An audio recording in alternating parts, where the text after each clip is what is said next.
the cloud too. We'll see. Got it. Ooh, Sweet. and it's 1:11 p.m. where I am. Ooh, just changed to 1:12. 1:11. Synchronicities. I know. Synchronicities. Earlier it was 12:12, right? When I was talking. Yeah, exactly. And you made a wish, and here I am. And here you are. My wish had a lot more like other things to do with like bringing me some more money and stuff too. I'm not gonna lie. Hopefully I can facilitate that too. I don't know. Okay, that'd be wonderful. People Welcome just to listen the show. to this. Yeah. Thank you. I'm not gonna lie. I'm like kind of in a place where I like want to let the reins off a little bit and like just like chat with you, like you said, like let's just catch up and chat. And like not have like a need to like keep the conversation going or like, you know what I mean? Because like your podcast brain gets on and you're, I don't know, I just kind of want to like sit and chat with you. You just overthink stuff and you're like, everything I say should kind of serve a purpose, right? Yeah. It's all right though. I'm here. Okay I have too sometimes, right? Like that's totally fine. Yeah, but I think that want this to be more like a whatever. It's just a free flow, right? But I have some questions for you, even though again it's your podcast. But I've come no, but it can be both of our podcasts in that way. Yeah. I don't like. I almost don't want the responsibility of being a host right now. That's just where I'm at. It's all right. I'll be the host. I'll be the guest host. Thank God. If that works. Yeah. From back in time with the grainy camera. Yeah. If you're not watching the video recording back, Mahan is in the 1980s on a camcorder. Yeah, like grainy. Press what is it? Press subscribe, listen to this, share it, follow us so I can afford a new camera. Yeah. Right? Do you get money when people follow you? What kind of system do you have going on? I mean, just pretending now. Is it like YouTube, like if you get a certain amount of followers and like stuff like that, then you can, so that's what I mean, like if more people follow you. That's a weird thing too, right? Because I think like, okay, the more people follow you, the more companies reach out to you and are like, we want to give you stuff to promote it, and so that makes you money. But I think there is also a thing on YouTube where like if you get like gold, silver, like platinum level YouTube status, you're allowed to monetize your videos. I've never really understood it too much, but I know on Instagram it's like every post has to be like an advertisement for something if you're making money off of your post. Yeah. You know? And they put like paid partnership or something like that, right? Yeah. Would you ever do that? I would sell my soul to the devil. No, I'm kidding. I don't know. I think if I ever get to a partnership, it should be with someone or like some company that I like. And then if they're crazy enough to want me to partner with them, they understand that like I'll do the things I want to do and I'll be weird, but never say no, right? Like I can say it, I might not do it right now, and then someone gives me a good offer and I'll be like, yes. Here's my feet picture as well. Why not? Take it. Take it all. We're talking about different things. Sorry, yeah, I know. It's just it escalated a little bit. Are we talking about doing porn or are we talking about being an influencer? I mean, is there a line?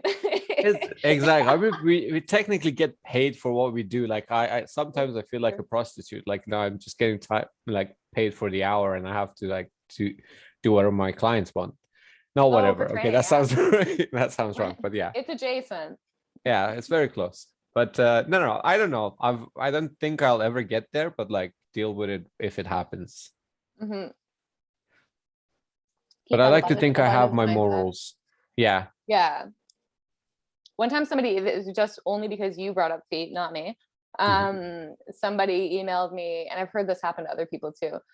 Random person. Hi, I'd like to pay you for your sweaty gym socks. Would you be willing? Have you heard of this? Yeah. It's a thing. You know, yeah, I know, because you know, Jordan Shallow was talking about that. Even he got that. Oh, so really? Someone wanted his socks. Yeah. Oh, you know what? How rude of me to think only girls get that, but yeah, why not? Absolutely. Why not? I feel like people would be like, "Oh, Jordan, I'll buy your Air Jordans. I'll buy your shoes," because he's so like always wearing the huge Air Jordan shoes. Yeah, and it was like, I'll give you. And I remember emailing back. I had no intention of doing it because I have principles and morals.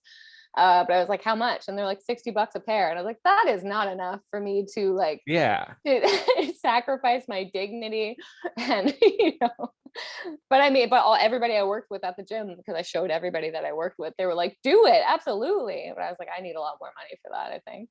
Yeah, unless he wants like I would offer him like a subscription. Like he pays you 50 quid a month, and like every 4 weeks he gets a pair of socks. Yeah. Like, at least that like yeah. think long term.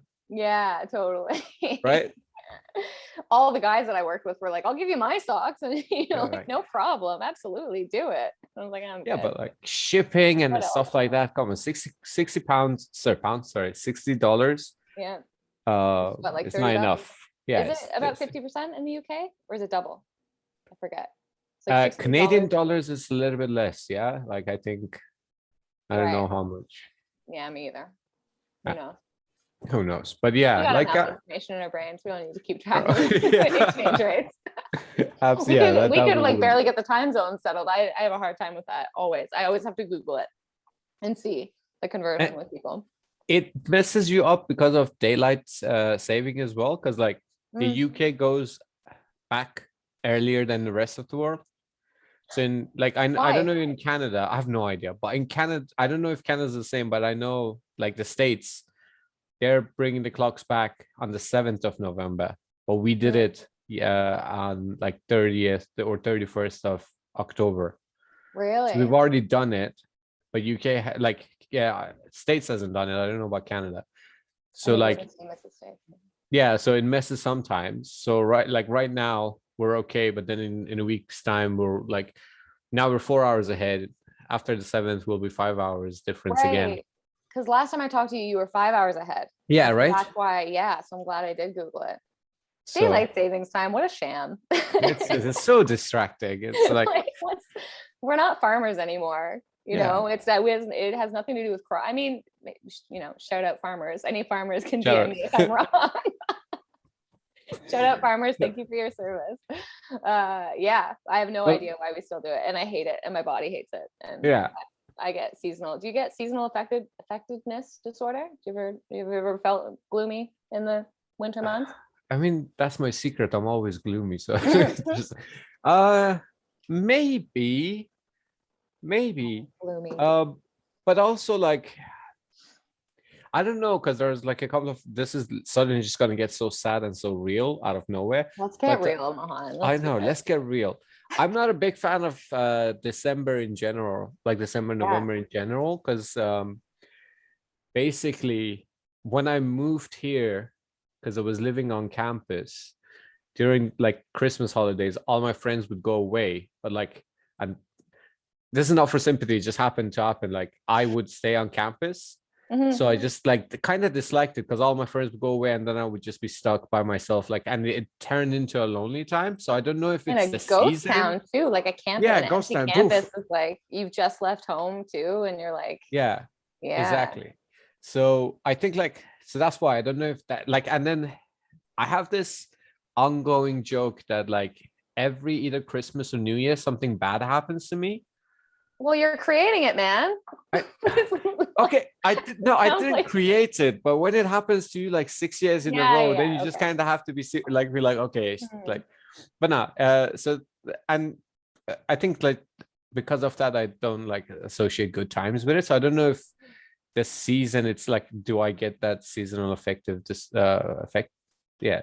Yeah, I always trip over that second word too. It's effectiveness, I think. Effectiveness, yeah. But people say effectiveness. Yeah, that's why I'm like, which is like a good thing. But you're affected. If I am affected. Yeah. I get really so I don't know if it's that season, like if it's experience or the seasonal change that affects me, but I'm just not a big fan. And also, another sense, like our New Year happens in March. We celebrate beginning of spring. So the concept of celebrating New Year's in winter is really alien to me because like spring, new life, flowers are coming out, like new life, new year, right? And that makes a lot of sense. Right? So I just don't get the idea of like New Year's in winter. So that's another thing that's kind of a little bit alien to me and like the celebrations and stuff. To go back, I'm sorry that I made a joke about bad things happen to you every winter. I now realize I'm like, oh my God, that's actually terrible. I'm sorry about that. But you were like, every year this happens to me, and it was like a manifestation joke. I'm sorry that Yeah, no, that no, no. It's sorry. happen to you in that It, month. That sucks. it's I'm sure fine. every time that month rolls around, it's like a bracing, right? Yeah, I'm just like, what's gonna hit me now? Like now it's a game. Yeah. I'm like, what's gonna happen? New Yeah, it's Year and just spring though. I like that. I love that yeah. idea. That like makes a lot of sense because like January, it's dark, the days are short, and it's like, all right, new year, new me. Let's like muster up the strength to do a bunch of stuff and like change my life now. And it's like impossible. Exactly. But also I get the idea because like there's nothing else to do. So at least like manifest some sort of celebration because it gets really dark and quiet and things like that. So I guess people wanted to feel happy and they just wanted to create that. And it So is like maybe number one, I guess, January it's like yeah. like the first out of 12. So it makes sense, but I just mean like our daylight savings first of time. that's the thing with calendars, like our first of the first month is in March. Oh, really? Yeah, so like because our calendars don't match. So like 21st of March is the first day of our first month. So if you write out the month numerically, March is 01? Yeah, well, half of March because like our month starts out. So that's like I also feel like you could be completely making this I up could and I'm just make this completely up. following it. No, like, no. wow, England's so weird. No, like I mean, this is Iran, right? Like, so in Iran, we follow like our calendars based off. No, England. Sorry, this is it. Like Oh, this is a UK Iranians. thing. Okay. No, it's not a UK thing. UK is like normal, like the rest of you. But in Iran, we celebrate things at like first of spring, and our calendar is based off of like it's a sun calendar, and the months are totally different. And like, good luck remembering your like mom's birthday, because like Yeah. I know it in like the Iranian calendar, but I don't know the exchange in like. But I do know actually. I know my mom's birthday because I will never forget it. Like, it's 22nd of November actually, so it's this month. And funny story is like one of my exes, her birthday was on the 22nd of November as well. So I had this dilemma of like, I had to keep my mom happy for a long time to like, she was like, well, like you can't celebrate with your girlfriend. You know, I'm your mom. I have priority. And I was like, obviously, yes. So I would like treat her like, for an entire week. I would make an entire week of celebrations for my mom. So maybe on the 22nd, she would be a little bit more okay with me, maybe not spending time with her. So that's why I remember. That's so bad to say I remember my mom's birthday for that reason. But I'm gonna back up and helps say, you with that crazy system. Like that would take me. Yeah, exactly. Because wrap my mind around it too. I'm also glad we cleared it up. It was Iranian time, and a bunch of people in the UK were like, "What are you talking about?" Yeah, UK people are like, "What? No." Yeah, this is like Iranian calendar, and it doesn't match.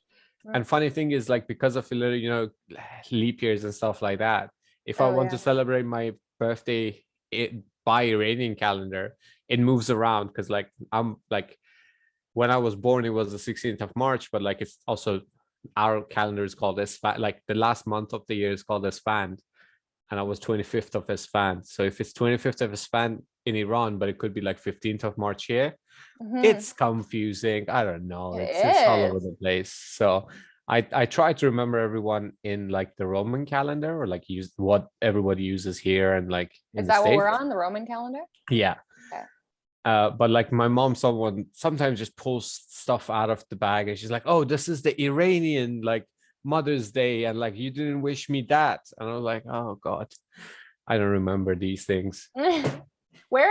So we didn't even we went over kind of like a little bit about your background. Now I'm podcasting you. And we talked about you moving to the UK and we moving east to west. Where were you born? So I was born in Iran, yeah. And I lived there until I was 15. So born and bred. Also, I'm saying Iran and you're saying Iran, which sounds a lot nicer. Is there one way that's correct? Iran. So I know like North American says either Iran or Iran. Oh, with the I on there. Okay. Yeah, well, because it starts with about like iPhone. iPhone. Or IHOP. I always find it funny, like Iran, we all ran. Yeah. But I say Iran, like that's how we say it, at least. Yeah. It's prettier than Iran even. Yeah. Often had a. But that's like, the difference between like accents and everywhere else. Like countries just always get different names. Like at least thank God, like ours is close enough. Like some countries, like in English, we've just changed them completely. Like, and I don't know the reasoning why. Like Egypt, it's called Mesr, so I don't know why it's called Egypt. Like, well, we call it Like MES. Mesr. Mesr. It's like I don't know how to use, like there's an R at the end as well. But even they have it, they might have a different name for it. I don't know how Arabic people say Egypt, but it's not Egypt. Like not that many, like not all countries call it Egypt, right? Interesting. So English has done this a lot, like they've named countries. This is so random. We've gone like, but yeah, hey man, this is like my fact of the day. Yeah. Like all of this is awesome. Yeah. And if I'm not I would have mistaken, never known this information unless we were talking about it right now. Exactly. That's why I love training too.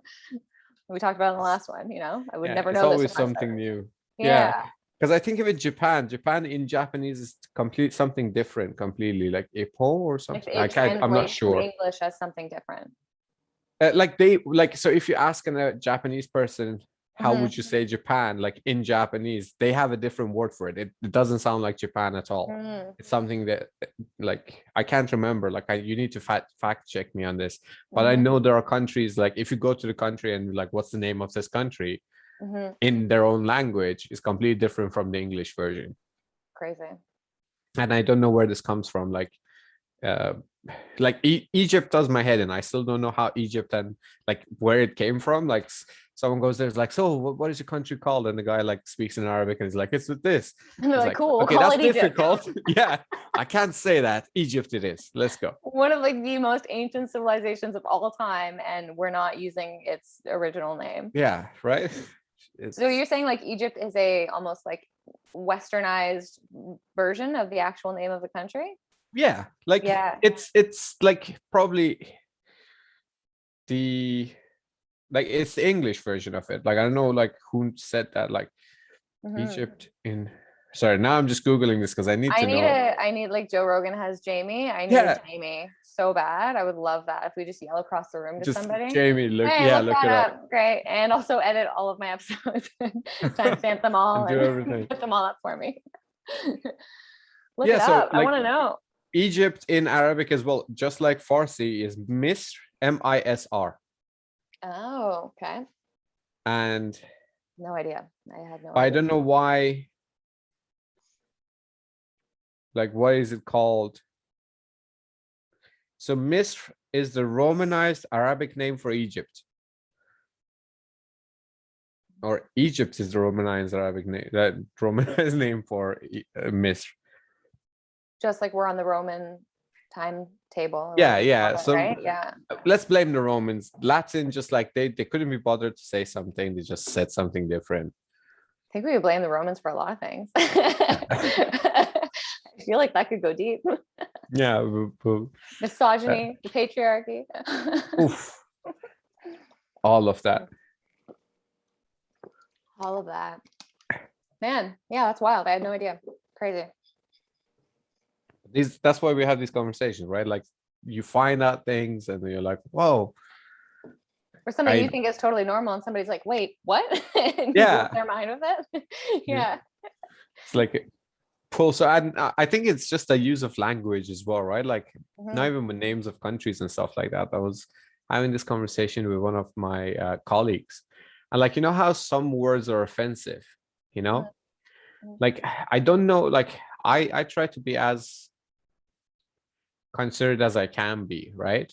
And but like, because I think we talked about it in your last episode, like I learned English through like Jesus Christ, I learned English through like watching stuff and things like that. So if I say something and I don't mean it, like I don't know if it can be offensive or not, right? Just like you don't know Egypt and Misr are the same, right? So these things, like language is like multifaceted in the sense that it's obviously good to like communicate, but also a lot of things can get lost in translation because that's how you learn to use the language, and maybe wasn't it like the way you're meant to say it. So I think like he was talking to one of his clients and he said something and the client was like, I know you don't mean like you don't mean it in a bad way, but what you just said is very like demeaning. And he had no idea, and we were discussing. I was like, yeah, I had no idea, like this is how you say it. And Yeah. but does that make it bad? Like if you say it, I don't think No, so. But I if mean, you, depends on the if you, intent, I guess, but yeah, exactly. I think intent is more important than language, in my opinion. and his capacity for like having compassion and understanding in that moment and then changing his language moving forward, you know, like Yeah, that's what it's about. Just like us not exactly. knowing whether to use man, woman in our last one. And I've run into that not just on our podcast, on I Yeah, again said this last time, the one with me and Morgan, and we're talking about the menstrual cycle. And even at the event on the weekend, it was like, you know, it's so hard to not be like men are like this and women are like this, but there's so many other, there's, as we've learned, there's such a spectrum of gender, and Mhm. especially everything that's coming out right now, it's just like so important to say like, I did not know that, thank you for bringing it to my attention, I'm going to move forward in my life with this piece of information, right? I think as long Exactly. Yeah, as you're doing that, then it should be all right, you absolutely. know, And right? I'm so glad you brought that up, because like I was gonna talk about the event, and I know I was gonna Oh ask, yeah, like you're gonna tell me everything. So this is a good segue, I think, to talk about the event. So how did it go? sure. Tell me. It was awesome. It was great. It Yeah. was yeah, I stayed up till 2 in the morning, which I haven't done in so long. And as we Oh talked on the wow. last one, we're all about sleep. And uh my partner was pretty proud of me. I was like, this sucks. It's 2 a.m. How did this happen? He's like, good for you, you did it. I was like, this is not like a thing to congratulate. I don't, and like my sleep was terrible. You know, I had Yeah. some alcohol that night, and like that totally messed up my sleep, as it always does, but I just kind of took it as it was. And it was really nice to be out and be social and be with people. And you know, I'm not really training in person yet. We're a little bit more locked down here. There are people in gyms, but I don't have all of my clients are still virtual. All I don't right. have anybody like clamoring to get back into the gym. So it was nice to be, and you know, I go to the gym and there are other people there, but it was just nice to like be kind of normal and to be in a bar with people chatting. And then afterwards we went to another place and we had drinks, and it was just nice to see my friends. But the event itself, it was awesome. You know, it's like the first time I've done anything like that. So it was Yeah. very, I now like, yesterday I was struck with inspiration of like how to do it like the next time and organize my thoughts Yes. in a different way. And it was like in an energizing way, not like oh, I wish I changed that, but it was like Mm. in practicing it and putting it out there. And I'm sure that you've had that with your fitness events too, or your camps, right? Like the first time you do it, it's a dream in your head, and then once you actually like walk through the motions of it, you go back and you're like, oh man, this could be this and this and this. And so yeah, it was awesome. It my favorite part about it was not after the actual event and people asking questions, and we stayed for like an hour and a half after just discussing Mhm. things, and people were excited by the ideas, and it felt like, then even after I left the event space and we all kind of went our separate ways, I was hanging out with my friends after at a bar, and the women at the table who went to the event, because it was mostly women, and that's something that we'd like to change for the next one, because guys were very scared of it, which is okay. It's a scary thing. We had 2 men there, which is all right, or 2 people who identify as men. And but the girls who I were with, like my friends who I've known for a long time, or some of them I've known for a little bit, talking with them and seeing like the light in their eyes and how they were like, Mhm. oh, like can you do more of this, and like is this a reoccurring thing, and like, oh, I should have brought my partner, he would have loved this, or we could have like gotten into this, and like what you're doing, this is so important, you know, and just like how like hungry for the information, and Yeah. how much like when you watch something like Sex Education, which we talked about, I finished that last night, I watched the finale, and oh my Oh god, yes. I can't believe it's over. I'm so sad. But even a show like that, that like it perks your ears up in a way, right? And all these things that we're just so shamed about, and being able to sit in a basement with people, because it was terrible weather, we got pushed into the basement, but you know, it was like dimly lit, and just sit there and like talk about all this stuff that is normally surrounded in shame, and to Yeah. see how like alive people were with it, especially the people who identify as women, because we're all taught to like really, really hide that part of ourselves. So like sitting in a basement and talking about it. And again, like the discussion afterwards, after the actual event at the venue, and then after, like as it went into the night and how it kept on coming up, it was like, this is so important, you know? So I'm so grateful for Morgan for like inviting me to do that. And I love everything that comes out of her mouth. So, and I think it's very important for everyone to hear. So yeah, it's great. Mm. Sounds amazing. More. Like, I hope we can do more. Yeah. I'd yeah, like to I do it wish. online too. I'd like to do it virtually. So All right. So more people like can come. for now, if you do it online, I'm down. Like I'll be there. I'll be one of the first through the door, and obviously in person. Yeah. Um, but what you said something that I kind of related to a lot is because I went through that. Like the first one, it's really fun, but afterwards, like you just like the brain juices start flowing. Like, you're just like, I'm gonna do this, I'm gonna do this, maybe this delivery, maybe that, maybe like add here, add there, like, all these flavors and like reorganize things. So like, what are the main things you think you're gonna not necessarily change, but what do you think you're gonna bring to the table when you do the next one? I think what a fantastic question. Thank you so much. Thank you for being on my podcast. For me, it was like the organization of my thoughts, because I got a lot of thoughts and I got a lot of ideas, and that's why podcasting is so great for my thoughts, I think. And so it was like, yeah, walking through it and actually going through it, and like what I had my plan on my paper, I had my notes, but I kind of like went all over with it, and it was great. It was a lot more like a conversation, like I was podcasting or something, right? But I think I don't know, just like getting it out of my brain and into the room gave it more of an organizational structure for the next one. Like I've got it in my notebook, and it's like more categorized into chunks, and like where I want to start and where I want to end it. Just more organization, I think, around it, and more like I wrote a note, like I want to bring up this study that I read once, and something from this book that I read once. Whereas just doing it for the first time, it was like, let's give birth to these ideas. I don't know why that's coming to my head, but let's like give birth to these ideas, have them walk around this room, and also maybe like what was brought up in the questions and what people really enjoyed too, like that informs like how you go into it the next time as well, or things that you missed that you didn't think of the first time, I think, as well. And like it gave me more confidence too. Like, okay, people like my ideas and I have things to say, I think that can be hard too when you're, especially like on something like Instagram, where you're just like, does anybody care? I don't know, like they're clicking like, but like, does anybody actually care? But being in person with people and having them be like, you can see it on their faces, like how energized they were, not just by Morgan as well, was like, okay, this is a thing, it's just like a lot more tangible.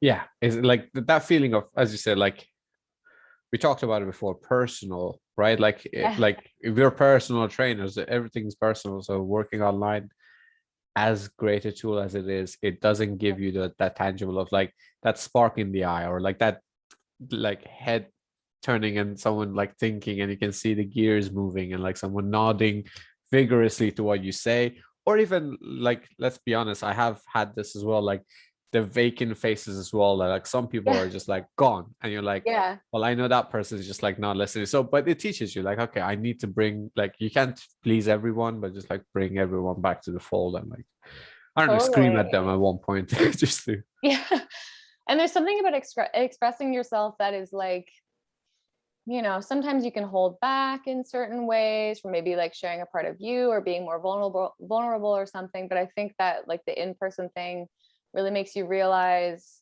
who is there for what you're saying, and that you can't, it just like, I think the more that I do it, the more I'll be able to kind of open up and show like my true self and all that. And I think I'm like living out some sort of like self-actualization in this process, as I'm constantly doing it every day. But I think there's something about that too, where again, all the stuff that floats around in your head, like giving it a place to go, it can really help you understand like what you're doing on this planet. And also hopefully like at least one person in that room like takes one little shred of it and walks away with it, and then like the world's becoming a better place, right? Like, yeah, not by me, I just mean by like expressing ideas about pleasure or stress or whatever it is, right? Like, oh man, I had no idea this was causing me this type of feeling, so maybe I can take some tips from this event and change my life. That would be wicked. It'd be great. That's what most of us are here trying to do anyway. Exactly. Yeah. I love that. I like how I like that you stayed humble, but also like you are changing the world. Like each person is changing the world, like one person at a time. Like you've still had that idea and you've put it out there, and I'm sure it was met with a lot of enthusiasm. So I think everybody has the capacity to do that. Exactly. I think that's what we're all like meant to be doing here in whatever way that looks like. Like every single person I think has the capacity to do that. It's just about like getting out of our own way and doing it. Yeah. And just putting it out there. Yeah, because that's hard. It's scary. But once you start, I think like then like it becomes easier and easier, right? Totally.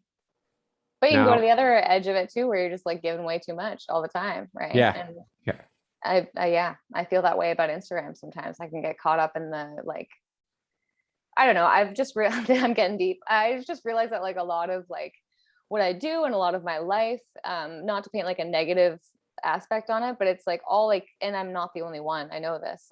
Seeking validation, right? It's such yeah. a it's such a tricky bitch. And because I'm on my podcast, I'm going to say the word bitch, but it's such a tricky thing, right? Because there's helping people and there's like useful information. There's all of that. I find though there's like a very slippery slope to like, what am I doing this for really? You know, am I trying to help people? Yes, probably, obviously. And maybe I'm thinking about it way too much, but like a lot of stuff is like, whose love was I missing, and what am I trying to get from? And I think the same could be said for like overworking, you know, overextending yourself in any way, like being productive or trying to like get your boss to recognize you or taking on the extra project or whatever it is, right? And again, I don't think I'm the only one, but I've been recently really trying to like zero in on like getting away from that, like, and really like getting honest with myself about why I do the things that I do. Yeah. Yeah, it's like I think self-validation is a big thing about it. But I'm glad you brought this up because like it just kind of goes really well into my next question. Oh, great. I thought I was going on a tangent. No, Perfect. that was perfect. Because I mean, it's still a bit personal, but I'm going to ask it anyways because I know we discussed it a little bit, but I think it's a good topic to like bring up and talk about. And it's the fact that like I know you took a little bit of time off Instagram, right? So like, do you think that what you just said now is like, you know, like when you're trying to zero in on how you feel and why you're doing this was also one of the factors that to why you like, you know, kind of took time off Instagram? And also like we've talked about it, but if you want to actually tell people why you decided to like take some time off Instagram and go away from it as well, that would be interesting. Yeah, I mean, I honestly I don't know if I could, and even when I told you the reason, I was like, is that it? I'm not really sure. And I think I was taking the time off of Instagram to figure out why it was needed. I just personally like, I never like being a slave to my phone. It really bothers me. I have friends who like don't pick up their phone for days, and I'm like, I admire that so much in them. I don't like when my brain gets taken to my phone. I don't like when I'm picking it up for no reason, Instagram or not, like just like I'm just trying to reduce my screen time in general. Yeah. And you know, some of this is inevitable, and this isn't like I'm not giving advice to anybody. I think this is just like how I need to operate, but like it starts to creep in. Again, I love doing Instagram, but that can be a problem because I can do it hard and so much. And it's funny too, because when you're doing Instagram a lot, people are like, wow, you're killing it. You're just killing it. I don't know if you've ever gotten that before, but like, and I've definitely been like in a place where I'm compulsively using Instagram. Yes, it's for good. Yes, it's to help people. Yes, it's like promoting myself, and like there is good intentions there, but like, what is it doing to me and my energy? When it's taking away from that, from my sense of self and my creativity, it starts to like really start to wane. And I can get into a place where I'm like, I'm bored. Okay, let's go on Instagram and post something. And it's like this endless.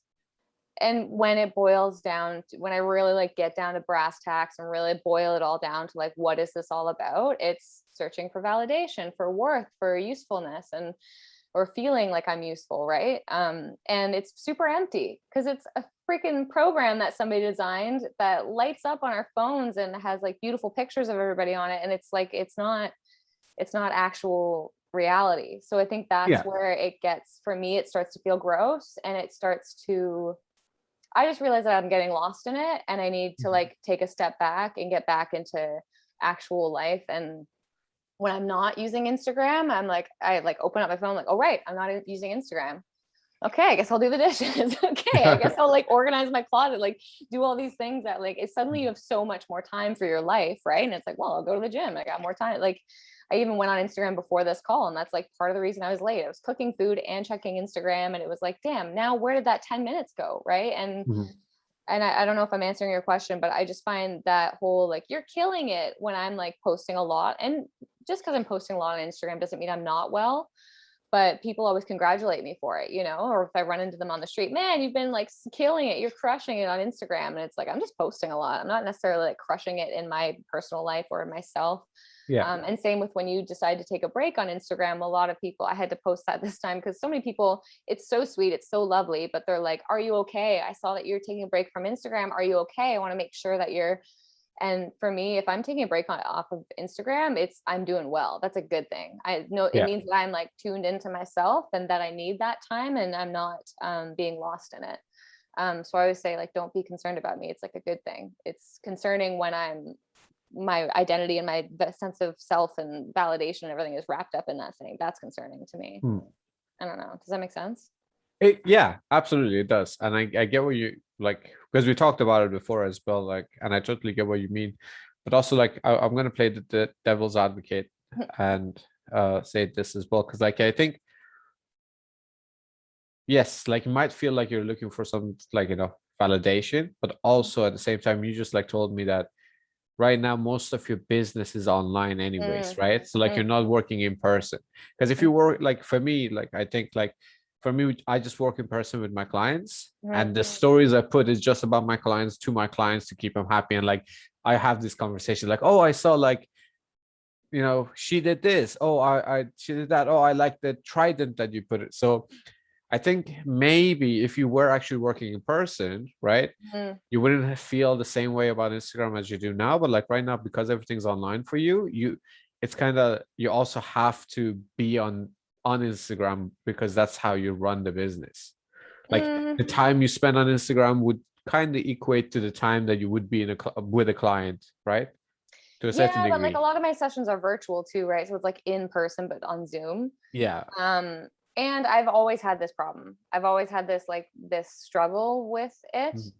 And even when I was working in person, and like the need to post content and stuff is like, it's a different animal, you know. And people always say Instagram is essential for your business, and I'm not sure if I totally agree with that, because I look at somebody like my massage therapist. She has like one picture on her Instagram, and she'll post on her story like once a month, like, hey, this is my availability.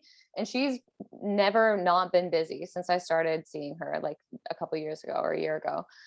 She's always slammed, and it's because the work she does is amazing. And I tell every single person I know about her. I've mentioned her on like 8 of my podcasts, you know. It's like, it's all referral based. So I'm not sure Instagram is essential for your business. But that aside, I also think too, this is like, again, getting super deep. I think about like my relationship with the internet in general, and also like my younger sister, who's 5 years younger than me, do you have any younger siblings? No, I'm You have a bunch of sisters, right? Oh, you're the youngest. Oh, that's cute. Yeah, I have just one older sister. Yeah. Oh, okay. But like the younger generation, I was born in 88, but my sister born 5 years after me, she's all internet, right? All she's known is the internet. And I find we both got really good at the internet and playing on computers and technology and stuff because there was a lack of something in our home that was making us find community and a sense of worth and everything in a computer screen, which is not bad. But I think that it's, for me, it's like, I need to use it. I need to keep my pinky in the pond, as you would say, keep my pinky in the pond. And then again, it's not to say every time I post, I'm like looking for validation. It's just like it's a creepy little thing that creeps in, you know? And so when I can take a break from it, like however long I need, then I can open it up again and still have that distance and just be like, okay, this is a tool that I'm using. And I don't know. There's something just about consuming like all those images and stuff that I'm just like, I want to go outside and look at the trees. I think that's like what it gets down to, you know, or go outside and look at the trees and not be thinking about my next post, or, you know, like, or not like see a tree and be like, oh, I want to take a picture of this and put it on Instagram. And there's nothing wrong with that, but just like having the moments in my life belong to me, as opposed to feeling like I need to share them with everybody. Yeah, exactly. Yeah. I really like that. It's also very personal as well, right? Because I feel like, and that's what it is like. Yes, maybe for your you're not a masseuse. What? Oh yeah, massage therapist. Yeah, masseuse sorry. is good too, though. It is a masseuse, right? I don't know if they're called a is like masseuse. I think that's like an old school term, but I like it. It sounds like a dessert. Yeah, yeah, like a mousse. I'll take the lemon masseuse. Yeah, right. And then she comes with like a full like It's a person. yellow dress. But like for her, obviously, because her work, like the nature of the work also dictates what you do on the social media, because her work is in person. So referrals is the way that works for her, right? But like some businesses, some PT, especially if it's like remote coaching, then that's when Instagram becomes a business, because then it allows them to like kind of cast a wider net. So like for her, it works as she doesn't need to, but someone else could do. So like it's just depending on like the person's capacity and the goals and what do they want to do, right? And like how far they want to take this. And for you, I totally Instagram has agree. worked for me a couple times, you know, like Yeah. most of my clients are all referrals or people I've just had for years.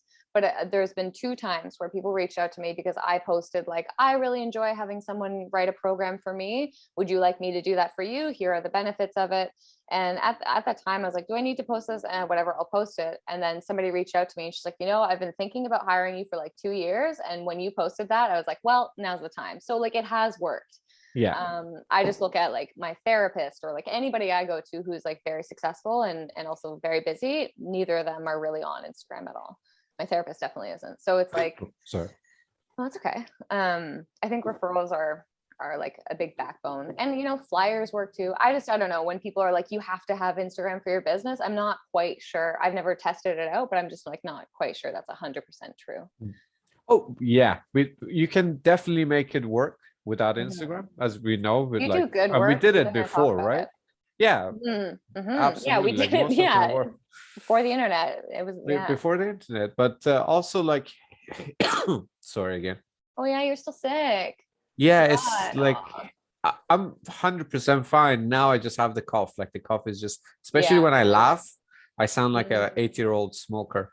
But see, yeah, that's okay. I'll edit it out. yeah, I'll get my Jamie to edit it out. Jamie, yeah, no, it's fine. It's cough. People like don't mind. But yeah, like also I think like as we said, it has the potential to help some people get some places, but like power of referral is really like great in our business. And if you want to go like I had this discussion with someone, like there is, I think, not to generalize, but I think there are 2 types of PTs, right? Like, and it's dictated by your churn rate, right? Some people just want numbers. They just want more and more and more. They want to influence a bigger crowd. And like, that's why Instagram allows you to like kind of reach out to the masses and just like sell, sell, sell, sell, sell. And some people are about preserving the numbers they have. So they don't need to go like, and both work depending on like what works for you. Like one is just selling to more and more numbers to make money. And then one is like caring for a certain group of people, but they continue with you for a long term, and that's still paying your bills, right? And both are fine. You just have to figure out which type of, and there's like in between. It's not like just these 2, but what type of PT you are. And I think for you, your tendencies are towards like the person who finds referrals and like, you know, like maintains that relationship and continues and nurtures people long term. Yeah. But some people like feel like they have a good message enough to like kind of, they want to change the world, and then they have to like reach out to the masses more and more and more. Either works, but if your goal is always to reach out to more people, then obviously social media is a great tool for that, because it lets you cast a wider net. It's so hard too, because like one of my big things is like I don't want to care who, like how many people like my things or how many people follow me. But when I lose 3 followers, I'm like, what did I do? You know?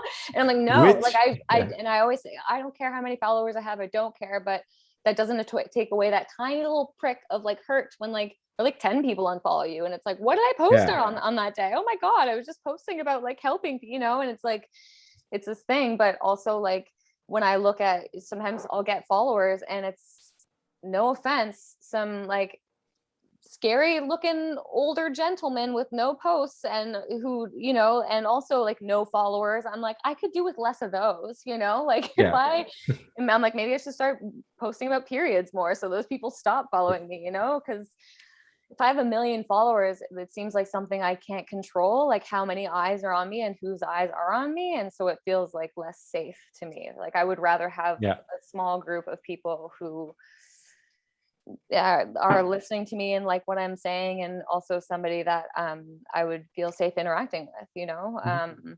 But that being said, when I lose a couple followers, I'm like, what did I do? What's wrong with me? How do I get them back? Not actually, but it's this tiny little like gremlin voice inside me, right? Like my higher self knows way better and doesn't give a shit, but there's that tiny little ego thing that's like, oh. And so I try to like stop looking at the count, even though it's so hard to do when you like go to your profile and you see it. I've also started to like stop trying to look at, I had a piece of tape on my phone. When you like open up your stories, you can see how many people saw it, and like the top like 3 people who did. I just like, I don't know. It was like, I want to stop knowing that, you know, because I don't want to be like, I don't know. Oh, that worked. I should do this more. I don't know. But maybe I just need more of a business sense. I don't know. I'm not sure. I'm still obviously figuring out all of this stuff. I'm still in the process of wrapping my mind around it. So, and eventually, like if you want to treat it like a business, or if it's meant to help your business, then you just have to treat it like a business. And then like if I open a shop, I can control who walks in, right? I can control the shop itself. So your Instagram is your shop, but then you have to treat it like that shop. I'm just going to put the product out there. Whoever comes in and goes out, I have no control over that. And then like that disassociation or disassociation for some other people can be helpful, but it's difficult because like Instagram is also like, that's why I think like some people have 2 different accounts, like the personal one where they can care about it, and then having a professional one that is just like, I treat that as my store. It's like my storefront is just a virtual store, it's just a place and nothing else. And I can clean it, but I can't control who goes in. And maybe that'll help as well. I did that recently. I'm not sure how that's working still. I don't know. Made a personal account and I just follow like no fitness accounts on it really.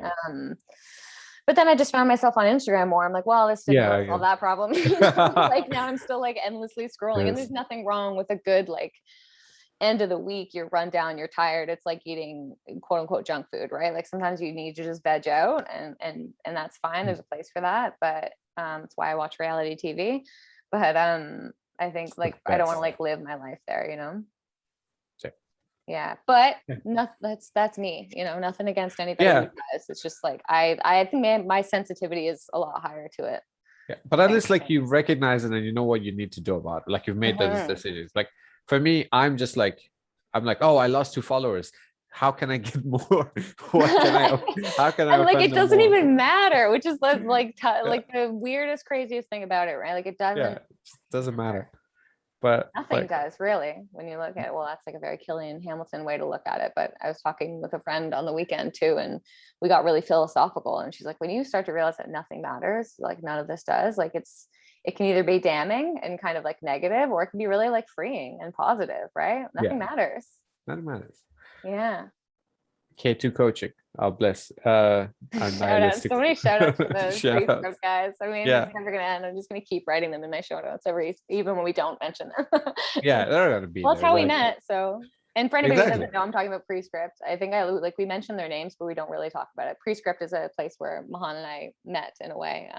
It's a cult. Let's be real. It's a cult. No.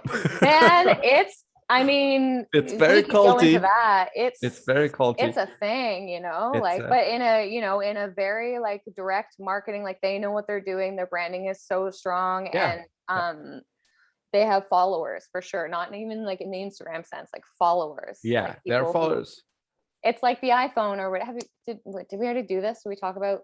It starts with Y, the Simon Sinek book. Have you read that? It starts with Y. Find your why or something. Yes, yeah. I think we might have already done this on a podcast, but how people will like line up around the block for the next iPhone without even questioning like what it's all about, right? And that's strong branding, and it's Prescript definitely has that, but it's more than branding. They've got a culture, and it's crazy. It's really good. Hats off to them. They're awesome.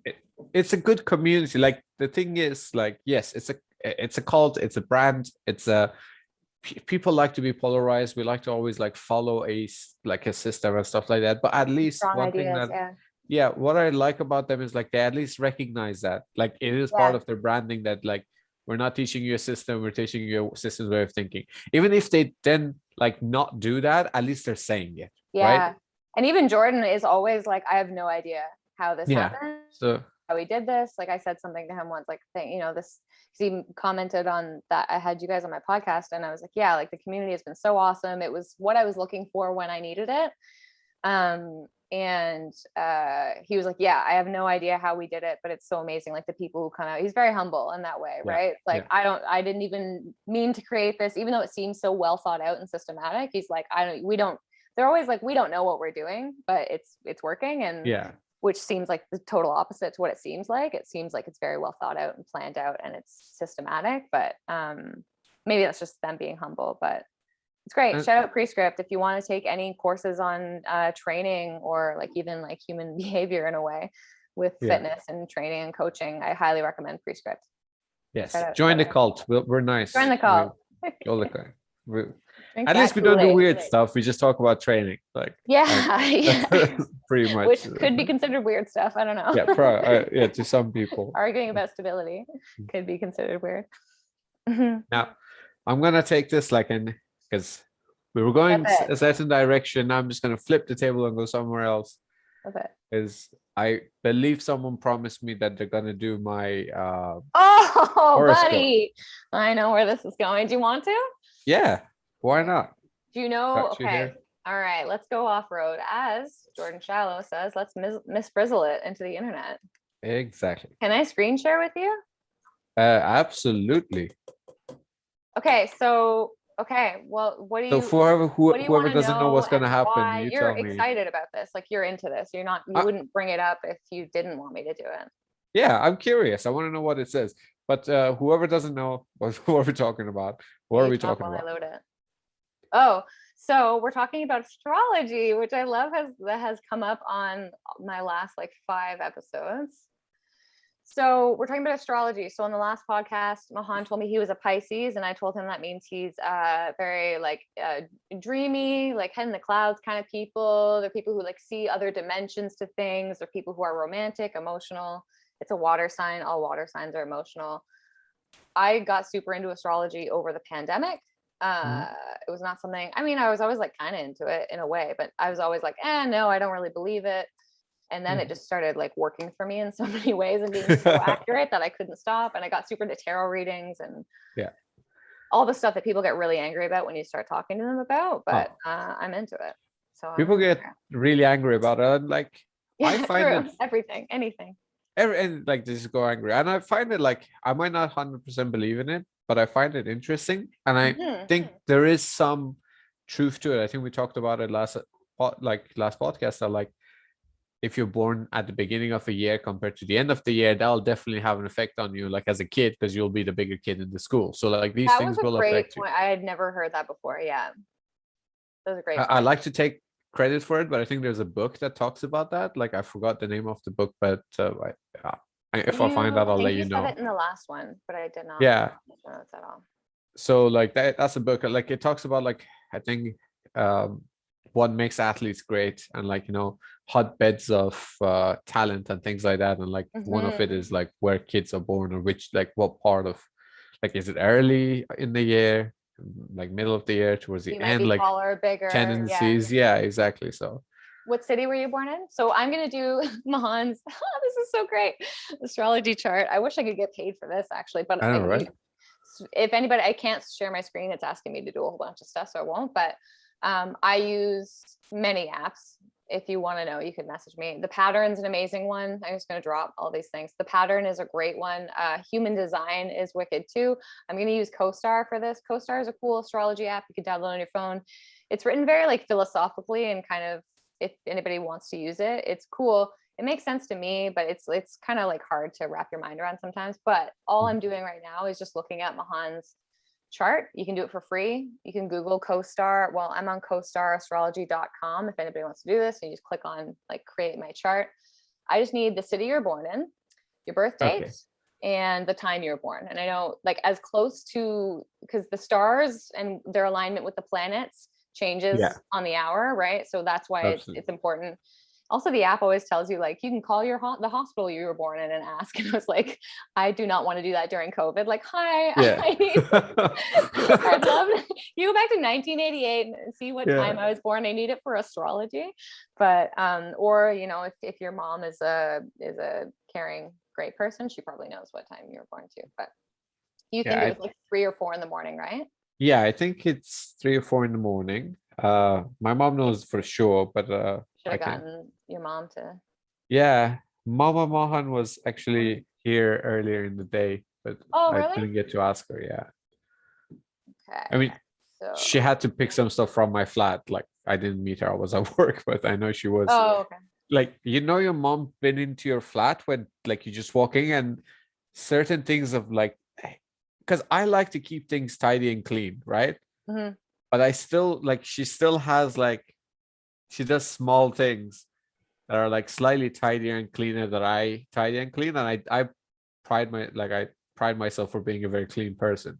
You're But then not. I still know that Your she mom's around. does some stuff. Yeah, so like My mom I is can. not like that. My mom is so messy, so I've had to teach Oh. myself how to clean. So I'm very messy as well, but I've Yes. like have all these systems now that I like built in myself. But yeah, typical moms will It's tidy like, your house if they go in it. yeah, they just go and like I can see her work here, so that's how I My know. mom would like come with a bunch of antiques and just like leave them all around. I thought you'd want these things, these dusty old things. Oh, bless. If anybody knows my mom, then they would be laughing at this if you're listening. What city were you born in, Mahan? So that's the thing. It's an Iranian city. Oh. That's why. So it's. I don't know if it'll accept it, but Give you if you both put names, the Western name and the Eastern name. no, it's got Tehran. So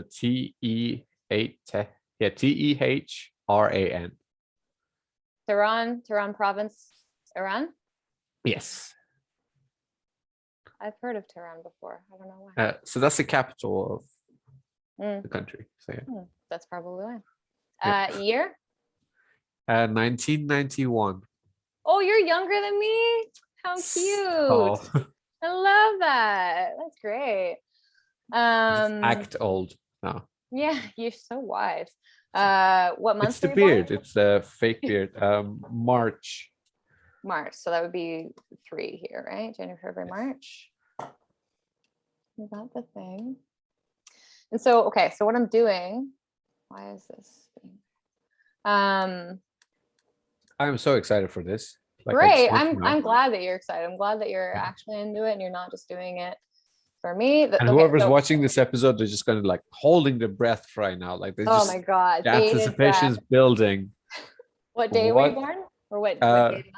16th of March. 16. Okay. So Yeah. 03/16/1991. 3 a.m. or 4 a.m. Reach into the depths of your intuition and your soul. What do you feel is more correct? Or my gut's telling me 3. I feel like got it. That's it. That's how this stuff works. Go with your gut. My gut is telling me 3. It's asking for your email address too. I don't know. I'll just get that from my email. You don't have to put it. Well, what's your email? Let's put it. I'm gonna send it to you. Yeah, why not? Mahan.elmi. Is this okay to put on the podcast? I can edit it. Yeah, sure. Okay. Like at gmail.com. Like someone's gonna send. It's not my work email. I thought like at least put my own email rather than my work email there. So. Well, I mean, work might have been better, but hey, people, I know now. Get some emails now. Uh-huh. All right. Tehran province, 19. Am I saying that right? Yeah, Tehran. 1991, 03/16, 3 a.m. My email is this. Okay, get your chart. So, astrology. So, a basic primer is everyone has their sun sign. That's the one that you know about. Probably yours is Pisces. Most people know their sun sign. You have a sign for every single planet. I don't know a ton, but I'm just going to give you what I do know. There's 3 main signs, which are your sun sign, which you know, your moon sign, and your rising sign. And the whole thing gives you the whole picture, but I find those 3 like main ones really help. So, all right, let's do it. They're drawing it up for you. I'm glad that you're excited about this. What's the rising sign? If while they're drawing it, I'm just gonna ask you. Like what is yours, or what does it mean? What does it mean? Rising sign is the mask you wear. So it's like what people, if they just met you, what they might think you'd be. Or like how you tend to present yourself in society. All right. Capricorn. Okay. So yours is Capricorn. Okay, so your sun sign. Yes. I'm just going to go over these three. I'm going to read what it says. Go for it. Okay, so your sun sign is Pisces. The sun determines your ego, identity, and the role in life. It's the core of who you are and is the sign you're most likely to already know. Your sun is in Pisces, meaning you are fundamentally dreamy, insightful, and in your own world. Accurate? You exist on a chaotic plane of the divine that is not at all material. Your rich imagination endows you with a strong intuition for hidden emotional currents. When you take offense, it is deeply, and you aren't necessarily interested in reconciliation. Ooh, it's in your second house. You know who I'm talking We're gonna get about. lots of coughs coming through here. That's your intuition speaking. It's in your second house, meaning you feel the need to distinguish yourself from others through material possessions and security. Interesting. How do you feel about that? Dreamy. Astrology. I know, right? I do agree with dreamy and like, the kind of, I think it's something like emotional insight or like, seeing to that. Insightful and in your own world, yeah. Yeah. And like seeing layers to emotions, I think. Your rich imagination endows you with a strong intuition for hidden emotional currents. Yes. I agree with those. The last two lines, like the being offended and not interested in reconciliation. No, those it's true. Oh, I think okay, it was like I do get offended deeply based off certain things, especially if I care deeply. Then and like I something goes wrong, I do get offended deeply because of it. I think it says something about like possession and material like possessions. Yeah, you feel the need to distinguish yourself from others through material possessions and security. Yeah, that no, that's one thing I don't feel like is like. Maybe material you distinguish possessions. yourselves through a lack of material possessions. Okay, that would like I'm the guy known for wearing like odd socks all the time, right? Like Yeah. that puts me out. So, And your shirt from the last podcast, which I love, but you were Yeah. very like, I felt like that shirt meant to you like this is different from other people. I went into a store that not many people go into, and yeah, I relate to that as Yeah. well. Yeah. So I guess like in that sense, yes, I would say that's good. That's pretty good. So yeah, that's your sun sign. It's your ego, your identity, and the role that you play in your life. Pisces. Anybody else who has a sun in Pisces? Get it. That's great. Okay. The second one is your moon sign. Yes. Moon is the coolest one because it's like your emotional or your hidden self. It's the self that you probably relate to the most because it's something you don't show everybody. Yeah. And just gonna put a bit of a trivia as well. Yeah. Mahan. So my name means similar to the moon. Oh, interesting. So yeah, that's why like I have people can't see it, but like the tattoo that I have, it's a lady holding up a sun and the moon. Can I see it? Can you put it up to the thing? I'll send you a picture later. I think that'll be easier. Cool. But it's love that. So I'm the moon and my sister's name means the sun. So this is my mom holding my sister and I in her arms. Oh, so, I love that. Cool. She's very poetic. I like I just feel cool every time. Especially in Farsi, people know our names. But yeah, so moon sign, I'm excited. I'd also be interested to know if like this is like a Roman version of astrology. Maybe there's a whole other like maybe I've been duped. Maybe there's like a daylight savings time version of astrology. Okay, no, this is the real stuff, people. Okay, so your moon is in Pisces too. Interesting. Okay, so then you probably fully relate to the Pisces thing. So the moon rules your emotions, moods, and feelings. This is likely the sign you most think of yourself as, since it reflects your personality when you're alone or deeply comfortable. Your moon is in Pisces, meaning your emotional self is empathetic, dreamy, sensitive, and gentle. That's nice. I can see that for you. You feel vulnerable much of the time and desperately wish for a partner who deeply understands you. Who doesn't? All right. It's in your second house, meaning you find security and safety through money and material possessions, which, yeah, you've already said that you don't really relate to that part. That's interesting. You find security and safety through money and material possessions. I mean, nobody really wants to say that they do that, right? Yeah. Yeah. Okay. So yeah, you're the way you think of yourself and your hidden self, those are the same signs. So like that can be interesting too, because mine are different. And I'm like, oh yeah, I always knew I had more to me than just like what was on the outside. But yours are you're double down on Pisces. Okay, so your rising sign is Capricorn. which from what I know of Capricorns are very like steadfast and like they want to get things done. It's a ram, right? So it's very like not confrontational, but it's like taking action. Yeah. But Action orientated, they just go for it. Yeah. So your rising, or it's also called your ascendant sign. Your ascendant is the mask you present to people. It can be seen in your personal style and how you come off to people when you first meet. Some say it becomes less relevant as you get older. It changes every 2 hours. So if it doesn't make sense, reconfirm your birth time to be sure. Not every 2 hours, like in this life, but like when you're born. Yeah. That's why it's important to be specific. Your ascendant is in Capricorn, meaning you come across as conservative, serious, and rational, perhaps even grave. Ooh. You seem to make decisions in a responsible, practical, and prudent way. Your ambitions may come off as opportunistic. Interesting. It's interesting because it's very two different things, right? Like one's dreamy and like fantasy life feelings, and the other one is you come across as conservative, serious, and rational. So people, when they first meet you, they might think that you're like that, but you're like, no, I've got like all this other stuff going on underneath the surface. Bro, I'm so chilled. It's like, bro, I'm so chill. You don't know. You're like that Mahan. He's so chill, man. He's so like serious and rational.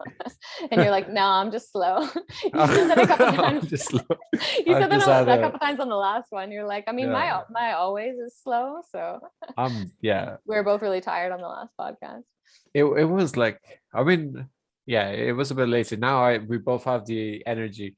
I like that because like some people do before they get to know me think I'm a bit too serious. That's interesting. Like, what are you talking about? That's crazy. Yeah. Yeah, I'm like, no, bro, I'm like all jokes and no, but I think like some of those things like even if it says like it's your like the mask that people see on you, it's also in my head is like things that you've learned in life. Like I don't like to be like that rational decision maker, but I've realized that like, you know, especially with friends and like, you know, like in groups and things like that, there's always a need for someone to take that step forward. So like everybody needs those people. Yes. Yeah. So, and I always find that lack in like, at least like most of the times in groups that I've been in. So I've taken it upon myself to be that person, even though I don't like to be that person. So this could kind of relate to that as well. Because you get probably leaned upon as that person when you are, right? Yeah, exactly. Those people in my life too. And I'm like, you're organizing that. And they're like, oh, it's like, again. But I'm like, if you don't, it's not going to happen. You know? Yeah. I'm not doing it. I'm good at bringing people together, not great at planning and organizing. Unless my back's against the wall or something. I don't know. That's why you have Morgan, right? He's just like, I'm gonna I'm doing this and you're coming. Amazing. My sugar mama. Okay, let's talk about love. So I'm gonna keep going. Your Venus. This, so like what sign you are? Sorry. Yeah, absolutely. You just went there. Your Venus is in Aries. Venus determines how and what you love. It indicates how you express affection and the qualities you're attracted to. Your Venus is in Aries, meaning your romantic side is enthusiastic, impulsive, and direct. You fall in love quickly and out of love just as fast. You tend to be forthright and direct with your crushes, even if you haven't confessed. You make a lot of inside jokes, touch them a lot, and maintain eye contact. You alternate between seeming demanding and disinterested in the relationship. It's in your third house. Any of Mahan's exes listening to this? It's in your third house, meaning that for you, love is often expressed in the things you know and are familiar with. My moon is in Aries, so like that's my hidden self. My hidden self is Aries, which is like can be like fiery and competitive and like really like stands up for people. But that's like your Aries is how you love. Do you relate to any of that? Enthusiastic, impulsive, direct. It's how you love. Yes. Yeah. You fall in love quickly and out of love just as fast. Yes. Oh, okay. Yeah. Because not all of this has to land, right? But some of it does. And you're like, shit. Yeah. I mean, fall in love quickly, yes. Out of love fast. I think like I related to the fact that like I'm the type of person like if I break I fight for a relationship as much as I can. But once it's over, once that line is crossed and we've decided it's over, I cut it. Like I'm not I don't understand people. Yeah, I don't understand people who just like maintain those relationships because like it's a book, close it, finished. Like that book is done. If you keep keeping it open, you're either hurting yourself or someone else. Yeah, especially if they're not good for you. Yeah, I've never Yeah. really gotten the being friends with your ex thing, but I've also had a bunch of terrible exes, so I don't know. Yeah. So I don't want to ever see again. No, my ex, especially my last relationship, amazing people. Like at least the last one I can say, amazing person. And Right. but sadly, once it's over, it's over. Yeah, you gotta move forward, right? Yeah. Like, that's the So in that case, like, but once I decide that it's over, then like it's easy for me to like close it, and like obviously I'll miss them and I'll be sad, but if it says you fall out of love quick, like in that sense, I can like shut those emotions down. So maybe.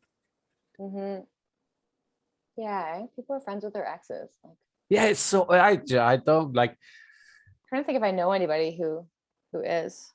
I know it's possible. I know people out there do that, but So like not my recent ex, the one before that was she was in, and that literally ended up being the reason we broke up. This is just like now therapy, people who listen to let's this. do it. I'm into it. Yeah.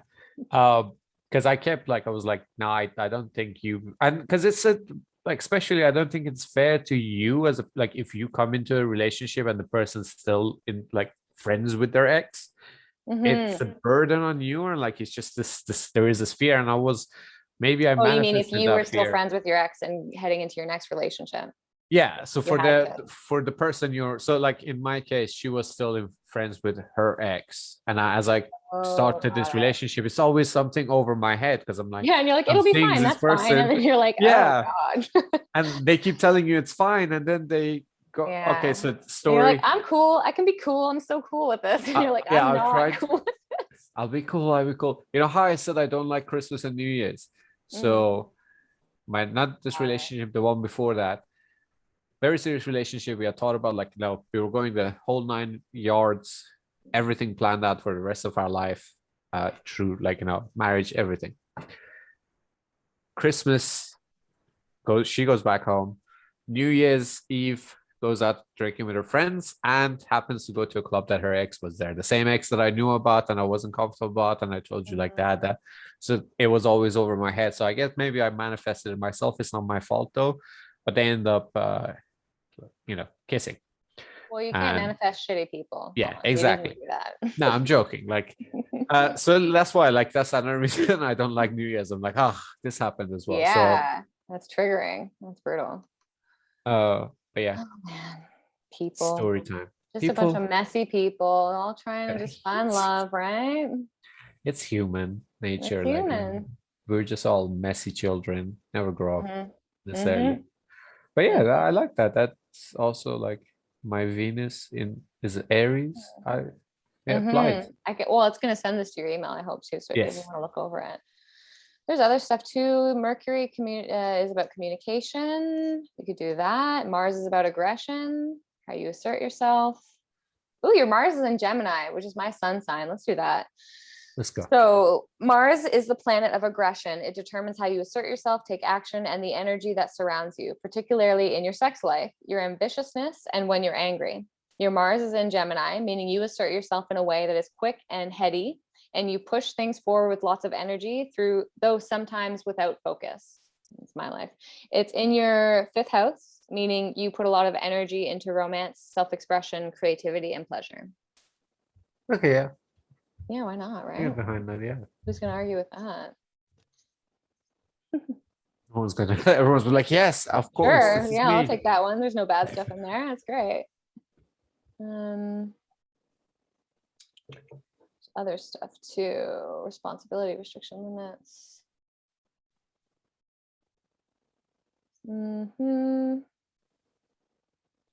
What else do you want to know? It's Neptune, each sign for 14 years. Yeah, there's a sign for every single planet. Yeah, it's like, your Neptune is in Capricorn, meaning your entire generation, so not just you, but the whole generation of that year that you were born, finds inspiration through hard work, responsibility, seriousness, and ambition. It's in your 12th house, meaning that for you, this manifests in your ideal, verging on unrealistic and impractical about privacy, secrets, and introspection. Interesting. Okay. Yeah. Cool. This will be sent to your email. Yeah, I'll Look have over a it. look. This is like what I think about astrology is like, and this is why I don't find why people get angry about it. It's like even if you don't I think it goes 100%. back to the witch days. It goes back to Yeah, like witch hunting. I really yeah, think that. or people just like don't like to, like, as long as they can explain something by logic, they just want to like be like, screw this. Makes them But angry. even if you don't believe in it at all, and people are like, oh, it's vague and it just gives you things you want to hear. At the end of the day, it gives you things that you like kind of relate to. So if you see that in yourself, then it's just like kind of reading a book about yourself, and you're like, yeah, this is me, this is me, this is not me. I don't like, even the conversation you and I had, you're like, these are the things. I was like, okay, like I can see that, I can see that. I don't see this, right? But then why not? It's just like a trip Not in hurting there. anybody, right? Yeah. Yeah. And you And it just gives kind of, people hope, and it's like, how is that different from religion? yeah, It's very it's spiritual. It's the same kind of realm, right? It's like people get to pick what gives them hope and what they believe in, and yeah, okay. don't mess with it. Or they can even like categorize themselves and like figure things out. Like it's not set in stone. Even if you feel like that, like we're like, oh, this is actually true about me, but maybe I want to change it. Maybe I want to improve on it. Like, so I don't see anything wrong with it. It's actually quite interesting. Yeah, I that's liked it. great. Thank you so Yeah, much for doing that for me. That was great. no I love problem. it. It's a quick Google. Yeah, Yeah. co-star for anybody who's but into it.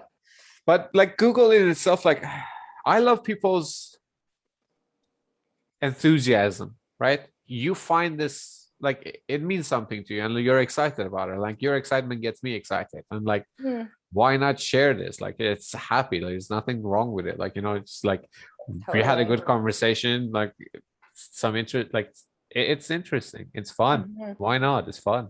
Go for it. I I read it most days, or Yeah. sometimes I'll be like, oh yeah, I don't know about that. Like I get daily things from certain things. Like astrology.com is a very like basic, you sign up for the newsletter, it'll send you in your email a reading every day. And I'm like, it's like today, look out for this, and today this, and then it's like sometimes so dead on right from the get-go.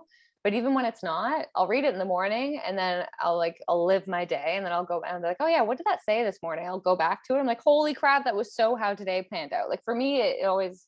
But then I have friends who downloaded like the pattern, that app that I mentioned, and they're like, it's not accurate. I don't relate to any of it. I'm like, okay, that's weird. I'm like, did you get your birth time right? I don't know. I think it just like it for me, it always really resonates. But I don't know.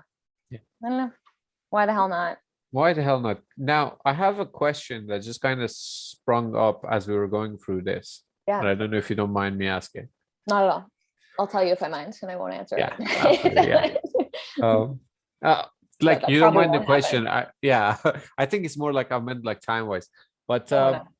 you know how we just talked about, like, people, like the moment you say astrology, they just have like this strong no, they shut the door, right? So it was kind of like I was associating that with something you said much earlier in this episode. If anyone's listening to this so far, you're a champ, and this is actually going to be a really cool conversation. So keep going. Good for you. If you're listening to this, good for you. Good for you. Yeah. We're trainers at heart. You got this. You can do this. You got this. Just yeah. Couple of more minutes. Endurance. 5 minutes. Those never-ending 5 minutes of like, yeah, how far is it? Oh, just 5 more minutes. But yeah, I digress. So coming back. So you know how with astrology people shut down, like, no, it's bullshit. Bam, gone. I want to kind of relate that to what you said earlier as well. Like when you guys did your event with Morgan, you just said that there were only 2 guys and men hadn't come to this event. Do you think like it's the same kind of like, why 2 questions like hand in hand? First, like, why do you think there were less men there in the event? And also, do you think it's also because of that like mindset of the moment something comes up that we're not necessarily comfortable with, or we're lack of knowledge to a certain extent, or lack of belief, we just shut it down before we even experiment with it? Yeah. I mean, the patriarchy.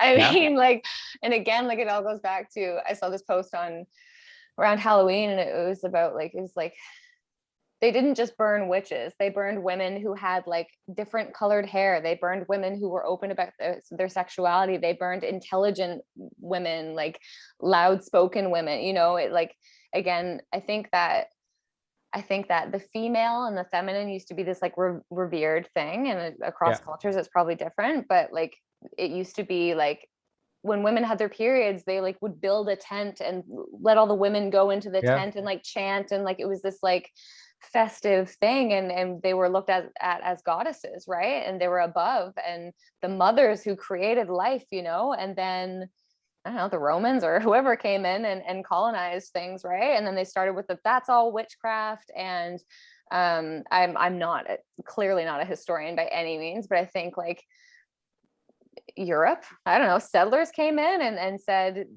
let's do religion, let's do, you know, and sex is bad and terrible, and if you even think about it, that's shameful, you're going to go to hell and sin, and like that just changed everything, right? And then women started to be lesser and inferior. And so I think it honestly, huge answer to your question, but I think it honestly stems from that. And the same way that like people gawk about when you talk about periods or something, but it's like, that is how you are born though, you know, like that whole cycle, that whole process, that is how we're even on this planet. So the fact that women have to hide that they get their period and like, and not talk about it because it's gross, and like, sure, it's okay if people are, you know, that's, I don't know. Not everybody needs to be so comfortable with it, but it's just like this, it's this overarching, it's this huge thing that we've just been living our society under, and it causes a lot of issues. It causes people to be shameful about themselves. I was watching a Korean movie yesterday. I forget, it was called Yi, I think, Y-I. Anyways, it was just on TV. And it was really cool. But there was a scene where the teacher was like, somebody brought something bad and evil to school. And it was a little kid, and he brought a condom to school, and he was like, this is bad. But it's like teaching children that condoms are bad and sinful. Like that's a part of the problem, right? And that made me expand and think about our event on the weekend and everything, right? And so I think this stuff is shameful, it's taboo. Even mentioning we were doing an event about sex was like, you know, it's tough. I'm glad I had Morgan by my side because she's so strong about it. And honestly, one of the guys was somebody who at the event was somebody who was sitting at the bar, and as we were all coming in, and like I was like, you know, 5 minutes till the event, and he's like, oh, can I come? And we're like, sure. Obviously he's a guy sitting at a bar and there's a bunch of girls, and he's like, I'm gonna go downstairs and talk about sex with these people, right? And like I think that it's shame, it's like these taboo topics.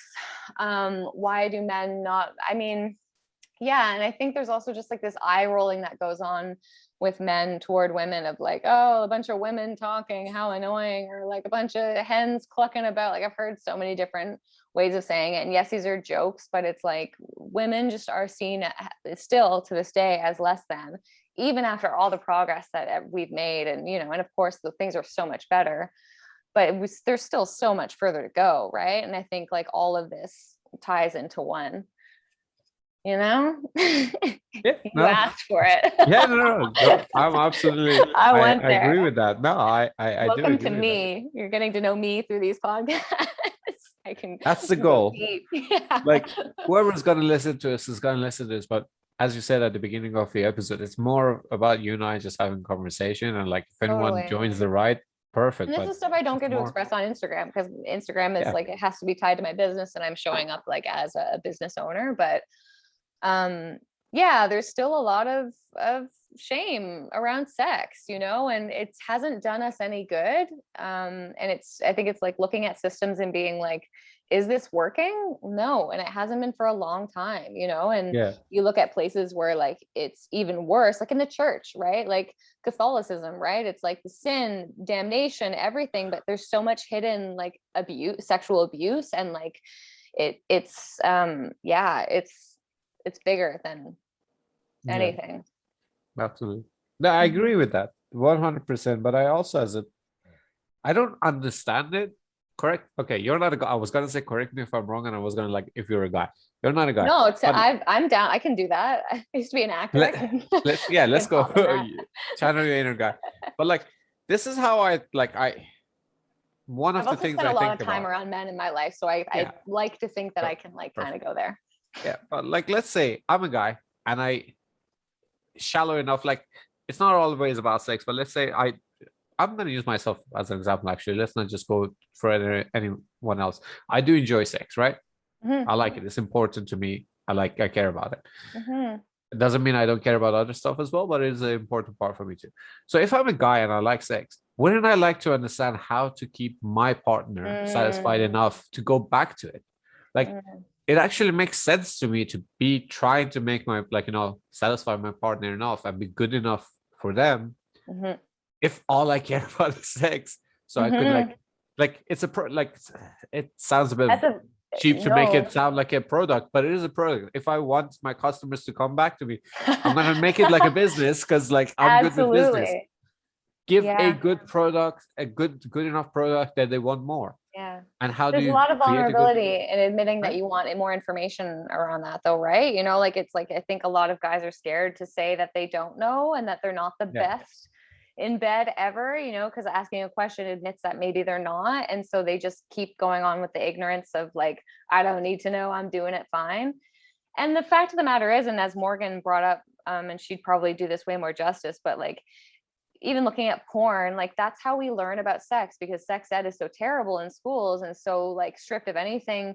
And she always talks about how they don't even mention pleasure in sex ed. They don't even mention like it's all shame. Don't get these are the STDs. Here are terrible pictures of them and like Yeah. and improper information about them. And if you have sex, you die, right? It's like it's still very closed Backwards. off. It has nothing to do with pleasure, having fun, or any of that, because I think they think that if you communicate that, people will do it more and have a bunch of babies. But like, obviously, the opposite is true. Where the more you condemn something, the more people want to do it, and they're going to do it irresponsibly and unsafely. So yeah, no, you're totally right, and that was a big thing around it was like female pleasure because male pleasure is pretty linear and I don't want to It's lame. generalize it, but Let's it's just like it's lame. it's It's pretty like one.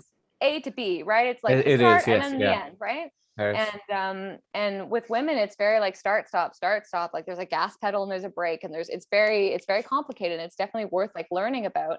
And the thing is that women are stuck in the lack of education and lack of like being shown how it works for us. So we just do it the male way and the way that is shown in porn, which is how everybody gets educated around sex because sex ed is so terrible.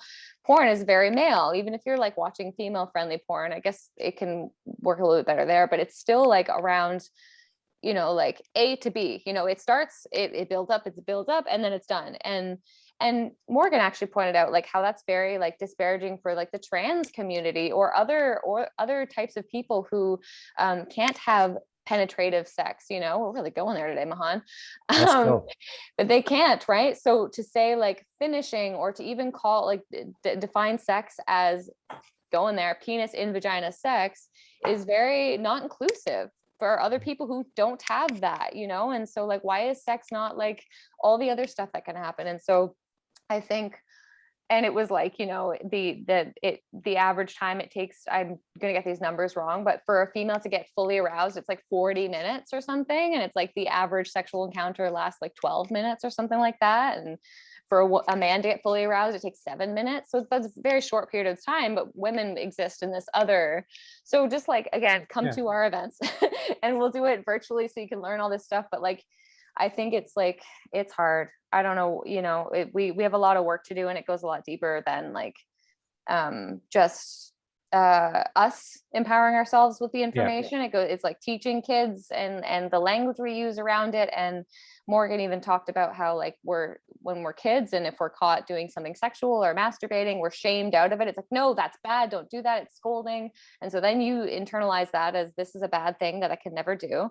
And so when it's a whole ball of stuff. And I think it's like really is like it could unlock a lot of stuff in our society if we like really got to the bottom of this. And it's a big reason abuse happens and all these terrible things that happen in our society because everyone's so oppressed and traumatized.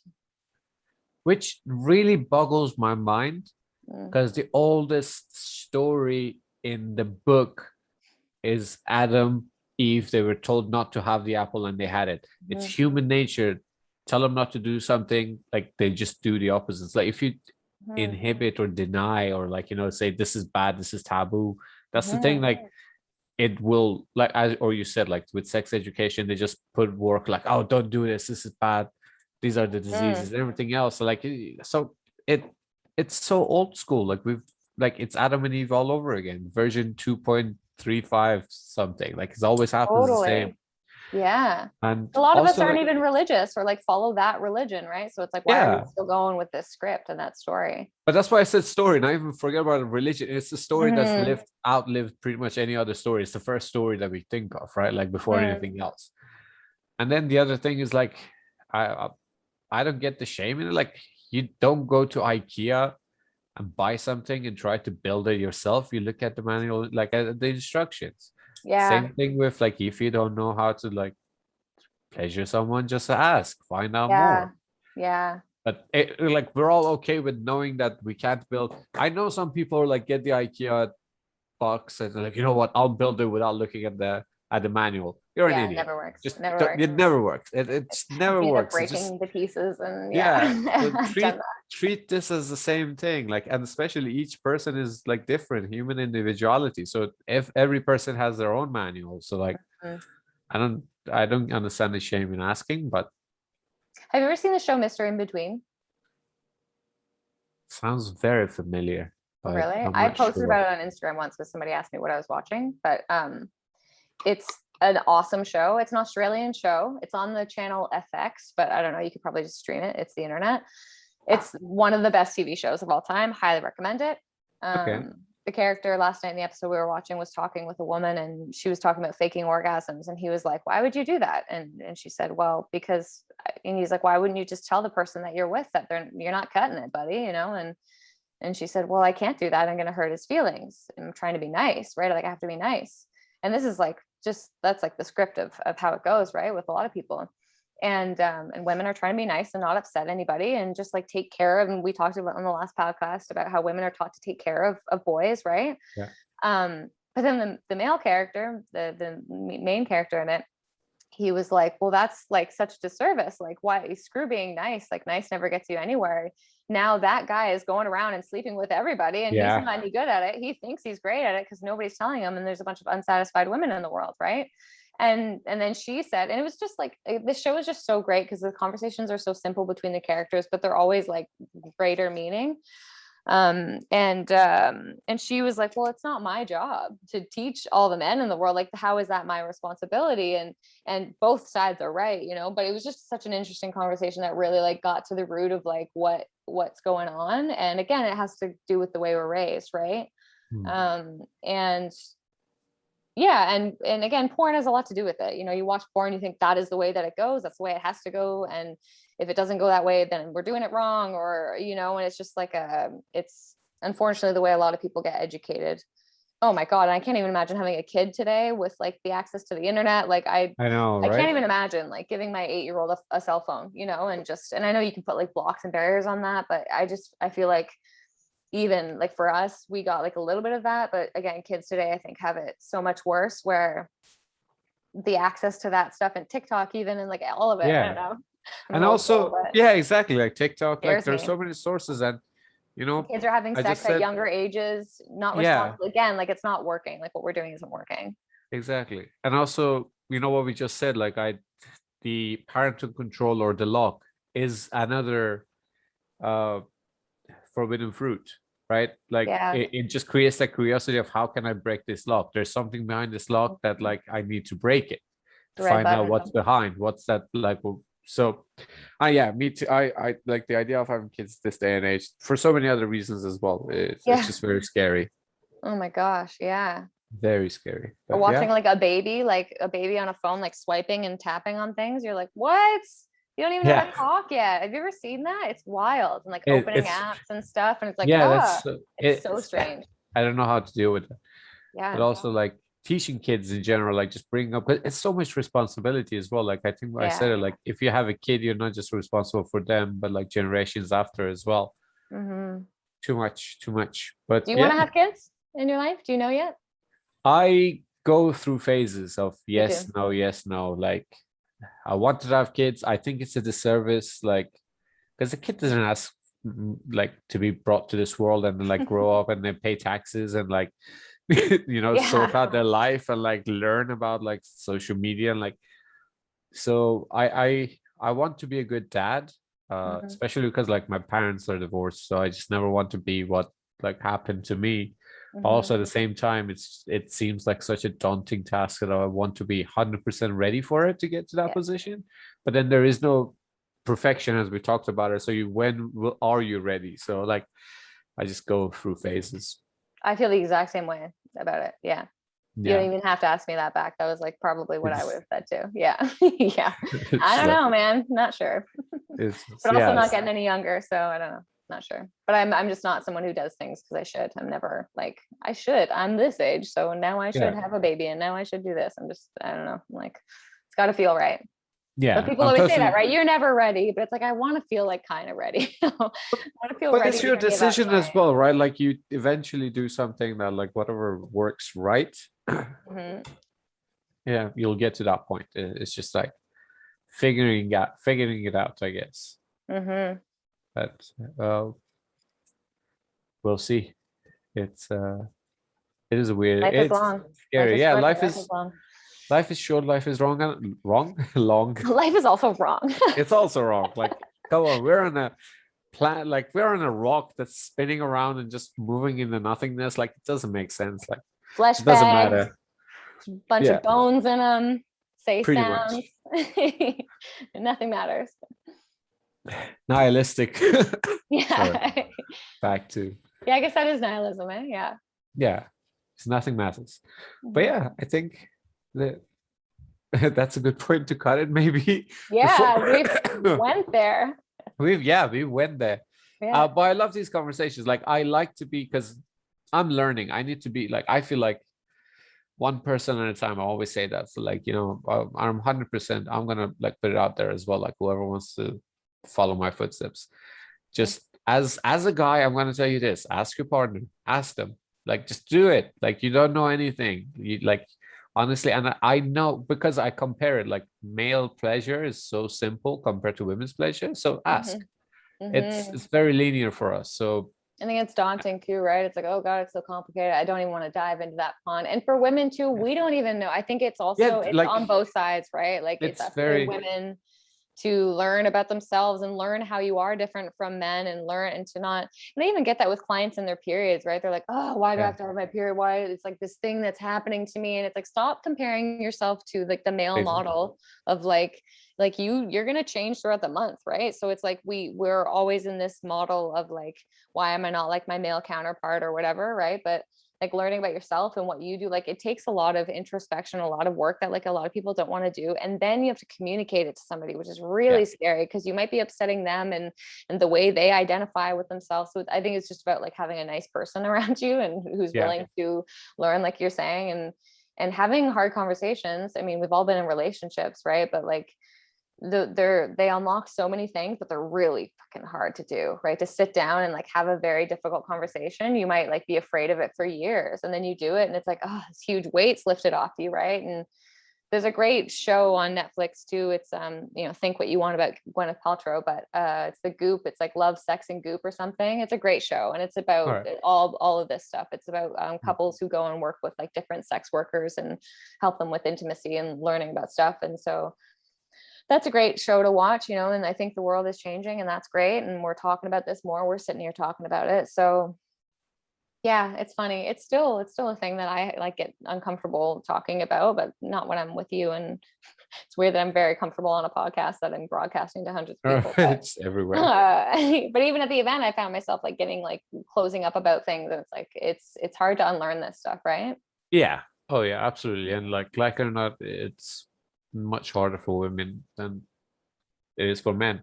Like we're even with our mistakes, we were told to like embrace it, like be just own it. That this like owning your mistakes, even that boldness, it's not that common, and it can be daunting. You're absolutely right. It can be daunting, but hopefully, as you said, like with small things that and that's why I appreciate what you guys did, and that's why I wanted to ask you questions about it, is because that's how change happens, right? Like talking about these things one like a small group at a time and just like putting the information out there. Oh, I love that you love it. That's great. And yeah, I wish that you lived here or something, that you could like come next time. But yeah, we'll try and do it virtually for anybody else who wanted that, because we got a couple messages like, is this ongoing? And we're like, shit, we should make it ongoing. So yeah, I think it's super important too. And again, just to see like the change in demeanor of some people I've known for years who were like so excited and like pulling me aside at the bar and like, okay, so you guys said this and this and this, and it was neat to see people come alive. And like that's really what all this is, right? Like pleasure, whatever, even not even just pleasure, but just like getting like social conditioning, like stripping off the layers of social conditioning and just being ourselves and living our truest life. I think that's like the biggest thing. It doesn't have to do just with sex. It's just about like being a human being and like whatever that means. And I think we get really lost. It ties back to the social media thing, everything. We get lost in all this stuff and like getting back to like who we are and what's like our spirits almost, you know, like, yeah. Wow. What's deep down, but yeah, that was trippy. I love Mahan. it. I know we went on a journey today again. We did. This is great. I love these conversations. Yeah, this is like how we're getting to know each other, podcasting. Yeah, it's just like conversation, and like someone gets involved as well. Like they get to know us. Yeah. Probably some people will get to know us like more than people close to us. Yeah, I might get a couple unfollows, you know. Yeah, again, yes, perfect. All right, we did not need to know that, Vanessa. Yeah, mission accomplished is right. Yeah. All right. Well, again, thank you for having me. I love these conversations. It's great. Thank you. Me too. This is great. You gonna go to bed now? What time is it? 3? It's like 7. Okay. It's all 7. Yeah, so I'm just gonna eat again, and then just like I have a couple of messages to go to and like some work stuff, but then go to bed early and start. I have a wedding to go to tomorrow, so that's exciting. Nice, cool. One of my best friends is getting married. Yeah, this could be. That's awesome. Are masks still semi-mandatory there, or transport? Yes. No, nowhere else. I think. Oh, great. Okay. Yeah. Unless they specify it, but I think like I just wear it on, at the moment it's just public transport. Nice. Yeah. And even people on doubt don't wear it, but like it's a flu season. I rather like masks just for like, you know, it could help. Yeah. So I don't mind it. Like it's totally. Yeah. It's the world has changed now. It's like, when you're sick, why would you not wear a mask? It makes sense. Exactly. Like, you know, you want to, and also in a lot of Asian countries, they do wear the mask. So like, even if it's not effective, it's a little more effective. And that's like, that could be if it makes you saving you can save you like 2 days of not having a blocked nose. So why not? Yeah. Oh, great. Have fun at the wedding. That's so fun. Thank you so much. Dress up and stuff. Will we see a fashion picture on Instagram? You'll definitely see a picture. Yes. Great. I am looking forward to. So my friend made a mistake of giving me like she was like, as long as you wear a shirt and trousers, you're fine. But she did not specify what type of shirts and trousers. So I have something funky in mind. Awesome. And I have an image. I'm actually going to try it now to see if it actually goes together. So I'll like you'll see the picture tomorrow. Cool. She sounds like a very chill bride. We need more of those in the she's wedding very chill. Industry. That's awesome. Cool. Maybe too chill. We'll see what you show up in. We'll see. We'll see. Like with a clown nose and hair. Whatever, the socks. Yeah. Oh boy. Awesome. Okay. Let's call thanks so much. Couple hours. Great. Pretty standard. Love these conversations. All right. Thank you so much for having me again. No problem. Thank you for having me. I think it's our podcast now. Yeah. It's like back and forth. Which I'm okay with. Yeah, it's fine. All right. I'll talk to you later then. Okay. Goodbye, Mahan. Bye.